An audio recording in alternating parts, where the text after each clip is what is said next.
So this child who has got in inherited, who has inherited from his father and forefathers a disease of twisted bones. He has got pain in his bones and he cannot do his lesson. He cannot recite his lesson. Rather, he's crying in pain and doing the same lesson of diseases, just reciting the lesson of diseases.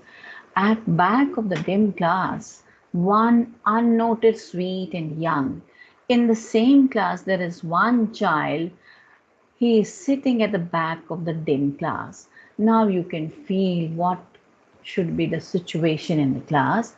Looking at this slide, this is the child who is sitting at the back of the class, but there's a smile on his face. Let's look at the lines again. At back of the dim class, one unnoted. Since the classroom is dim, there's very slight light over there. The child is not visible. He cannot be noted.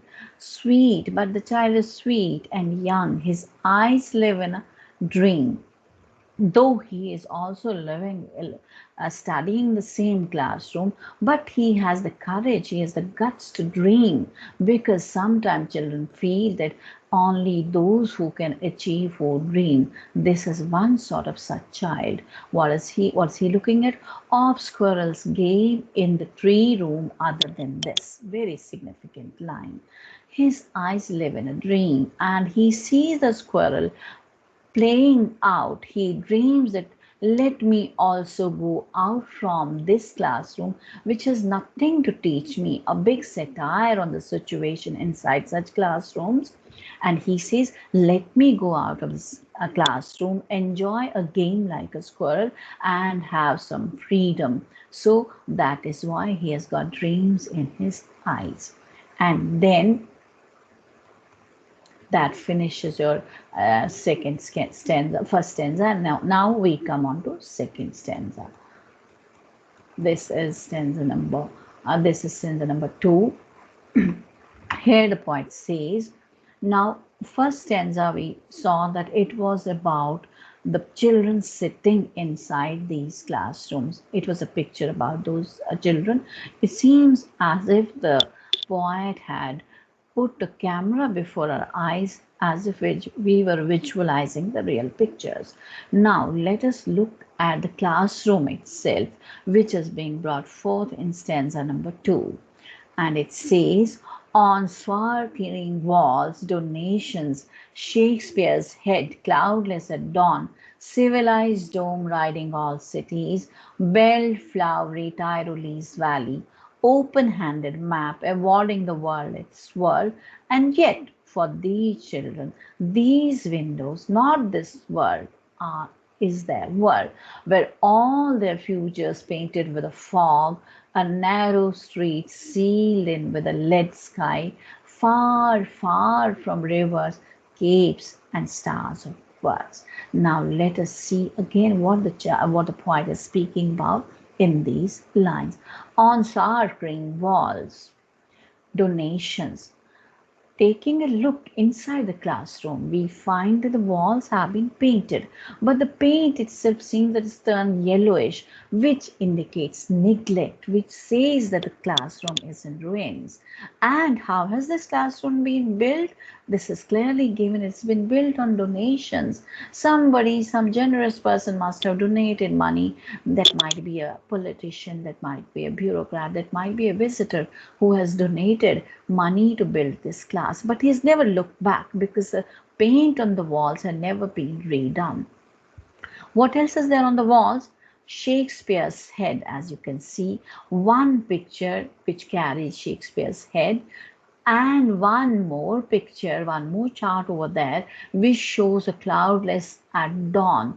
This picture is depicted there, which is in sharp contrast to what the children are living. Civilized dome riding all cities. When we talk of Shakespeare children, a very beautiful image of romance, love, a war, ships, everything comes in front of her eyes.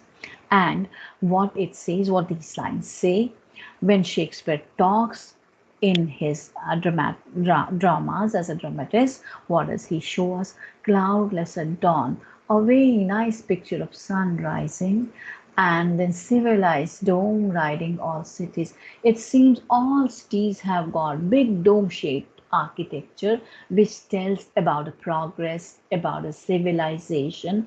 But for the children, these things have no meaning, no value. What else is there in the classroom? One more picture shows belled flowery Tyrolese valley. There's one more picture that tells you about this valley that has been the valley where there are flowers. There's such a nice, lovely scenic view over there. But Tyrolese Valley is a famous valley which has been depicted by Shakespeare in his works, and this has been depicted in a way showing all the elite class.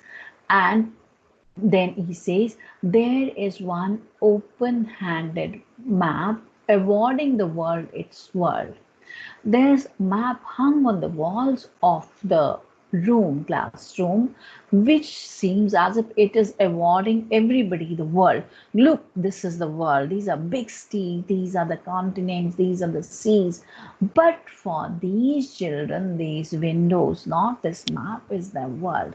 They look at the way this paints that these children have nothing to do with this world, where you show them all sorts of big cities, big countries, big rivers, oceans, ships, whatever. But for them, this is not the reality. Their reality is the windows that just keep them inside forever during their lives. Then next few lines say, where all their futures painted with a fog, a narrow street sealed in with a lead sky, far, far from rivers, capes and stars of words. Futures painted with the fog means, excuse me, where all the futures painted with fog. The future is very bleak. Fog means when you can't see things clearly. It's very dark, it's very blackened everywhere. And their future is like the same, where nothing is clear. And it's been painted. That means it has been doomed. They have been doomed with a bleak future. They cannot have a brighter future. A narrow street sealed in with a lead sky. Where they live, it's a narrow street and the sky is lead colored, where there's no glitter of stars because there are so many fumes. They reside in an area where there's industrialization on its peak, and so the sky is not all that glittering.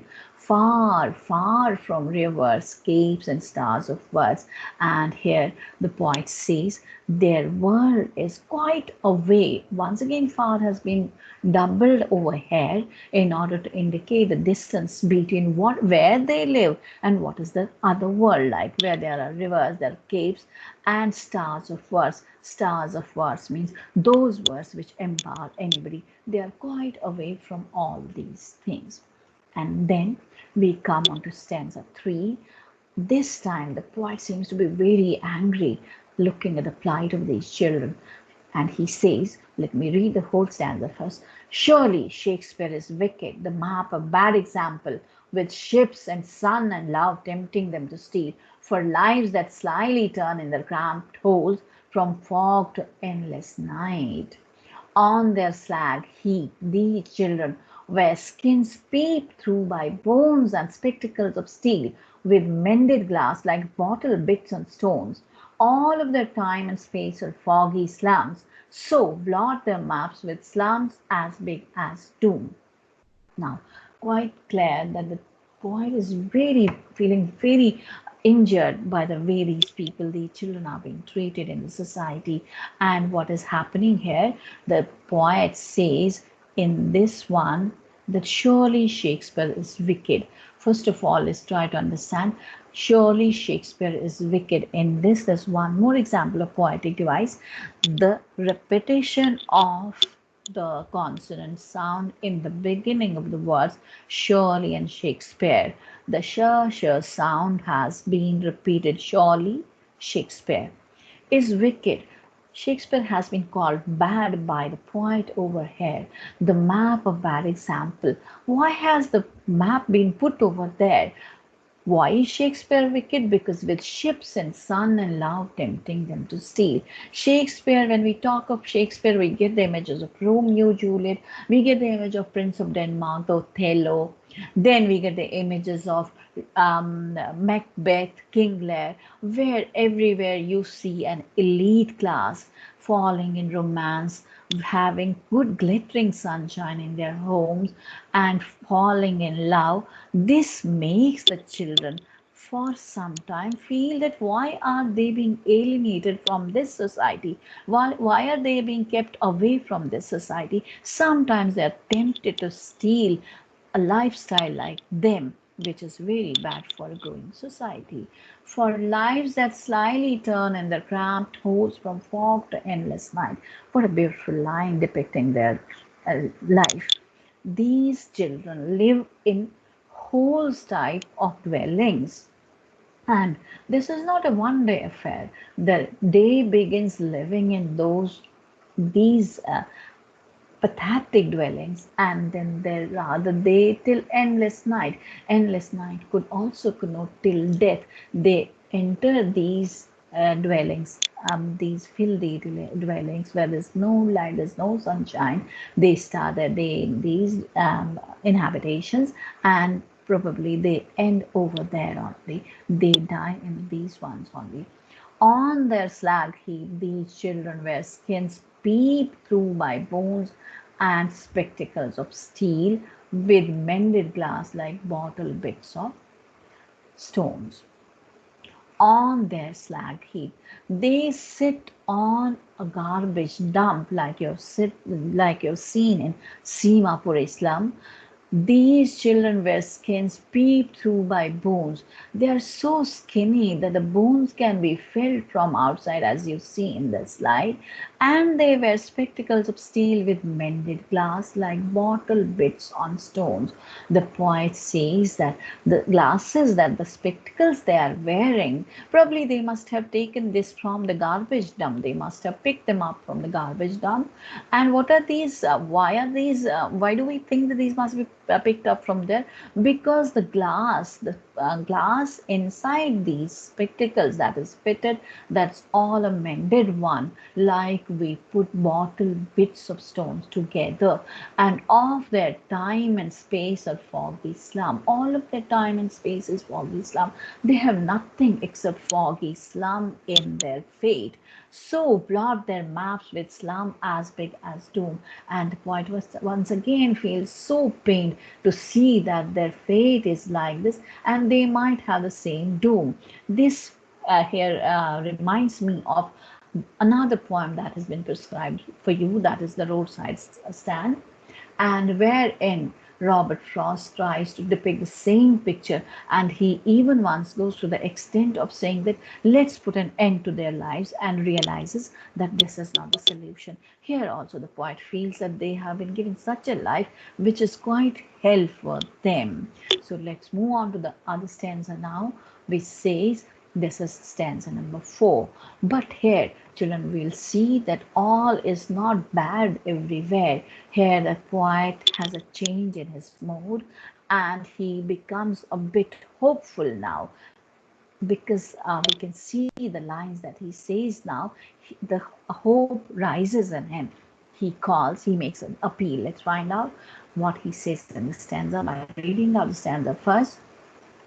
Unless governor, inspector, visitor, this map becomes the windows, and these windows that shut upon their lives like catacombs break, oh, break open till they break the town and show the children to green fields and make their world run azure on gold sands, and let their tongues run naked into books. The white and green leaves open history theirs, whose language is the sun. He's very optimistic in this stanza when he says that everything is not come to an end, because there's still time left, unless till the time governor refers to the bureaucracy or the politicians, inspector who comes quite often to see whether the school is functioning, other visitors who pay donations and all.